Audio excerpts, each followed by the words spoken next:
Howdy folks, and welcome back to Pool School. Well, it is spring in Arizona, and that means swim season is right around the corner. So I thought it'd be a good idea for me to do a short video on some of the things you should consider doing to your pool before the swim season starts, so that way you don't have to have a bunch of downtime and not get to enjoy your pool, which is why you built it, I hope. So what do you say we dive right in? Alrighty, before we get started, I want to thank you once again for watching this video. Remind you to like it if you do, subscribe to my channel if you've not done so already, and please share my channel with everyone you know who owns a pool. Also, don't forget to check out my website, poolschooler.com. It'll come right across the screen right here, poolschooler.com. It is full of more exclusive, members-only content that will help you save even more money servicing your pool yourself. Alrighty, so as I said, this is a short video, I hope, on some of the things that you might want to consider doing to your pool while it's still cooler before it gets too hot and before the swim season starts. So, then let's get to it right now. Hey, just one really quick point to make when it comes to things you can do before the swim season starts. I'm not going to address in this video the idea of doing major remodels where you're literally, rebuilding the whole pool and things like that. It's just that's a process that could take several months to years. So I'm not really addressing that. So I hope it's not disappointing to you, but just so you know that I'm not addressing those type of situations. The first thing you might want to consider doing if your pool water is more than 5 years old and if your cyanuric acid levels are a bit high is to change the water in your pool. This is a good time to do it. You don't want to do it while the weather is super hot because it could crack your plaster, especially if you have a plaster pool. But I'm going to show you really quickly how you test the CYA levels and what you're looking for to make sure that you can tell. It's probably the best way to know whether or not you should change your water or not. Alrighty, so I am at one of my clients' pools and they actually had asked me if I thought it was time for them to change their water out. And they changed their water out. They have a DE filter. Notice it's right there. And they have a salt system. But they have a DE filter. And every time they replace the grids, I think they replace their grids every 3 years to avoid having them tear while they're swimming and everything and dump a bunch of DE. So it's kind of a nice preventative thing that they do. I would recommend doing that. But again, it's definitely been less time than normal for their pool water to be changed. Usually 5 to 7 years using regular chlorine tablets is about right, providing you start with your cyanuric acid levels low. If you have not seen my video on cyanuric acid and what you need to know about it, please watch that video. I'll put a link in the description below this video so you can check it out. But the only other way that I can tell if it's time to change the water out in their pool, besides the history of the pool, meaning if it's burned through chlorine, a lot of chlorine in the summertime, is to test the cyanuric acid level. So we're going to do that right now and see what the readings are. All right, so just so you know, I use the AquaCheck 7 test strips when I'm testing for 7 things, including the cyanuric acid. Typically when I do my regular pool, weekly pools, I use the regular ones that don't have the cyanuric acid test because they're cheaper, and I don't need to test cyanuric acid levels every single week. Also, remember, cyanuric acid also can be called conditioner or stabilizer. So if you see stabilized chlorines, that means that they have cyanuric acid in it. But I'm going to go ahead and just dip the strip in, and we're looking at the bottom one. So I'm going to bend down here. I've got one in my hat, so I'm going to check it out, and we're going to take a look at what the reading is, okay? So I dip this in the pool, don't shake it. I'm looking at the bottom level, the bottom one. See where my thumb is? That bottom one is the one I'm looking at. And if you notice, it's down here between 30 and 50 and 100. So it is well within the ideal range and not necessary to change the cyanuric acid or change the water in the pool.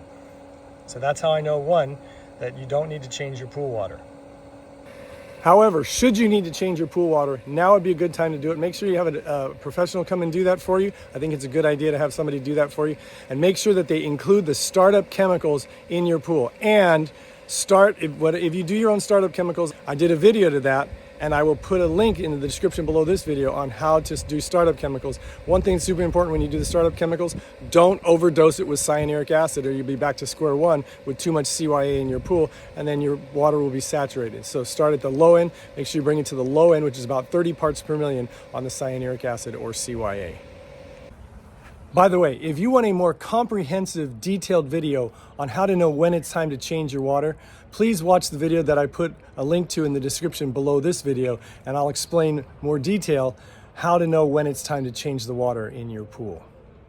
Alrighty, so this one has to do with your filters, okay? So this is a sand filter, so I'm gonna talk about the 3 filters really quick. If you have a sand filter, pre-season and it's been over 5 years since you've replaced the sand, now would be a good time to replace the sand in your filter so that it can do its job well. If you decide to do so, or even replace your filter and get a sand filter, may I suggest you watch the video I did on a sand filter glass media substitute that is better than DE and is way better than sand. It's worth the cost. I did a video on it. I'll put a link to that video in the description below this video so you can check it out. But again, if you have a sand filter and it's been over 5 years since you've changed the sand, now would be the time to replace the sand before the season starts. If you have a DE filter, now would be a good time to get the grids clean, meaning take the filter apart, clean the grids, don't just backwash, but clean the grids and get all that DE that's gummed up in there through all the entire year. Get those cleaned out, and you can inspect the grids to make sure none of them are worn out that might tear, and if so, replace them so you can inspect that as well. So get those grids on your DE filter cleaned right now so that you don't have to deal with it later on in the summer. And then lastly, if you have a cartridge filter, now would be a good time to take your filter apart, clean the cartridges, inspect them for wear and tear, see if you need a new set of them. If not, you'll have clean cartridges to start your summer, and hopefully that'll carry you through unless you have massive dust storms. If you happen to have a plaster pool like this one, you might want to consider acid washing your pool if it's stained or anything. If you notice in this pool, if you look at the bottom of this pool, you'll see some little brown spots. You see right down there? That actually is not dirt. Those are actually mineral deposits that are growing on the surface of the plaster. And it's very common when you have a pool or you have water sources like in Arizona that are super hard and very, very high in calcium. But if you notice, like on the steps, there's a lot of discoloration. If you have a pool that has a plaster bottom like this, you might want to consider acid washing it, which requires you to drain and refill it.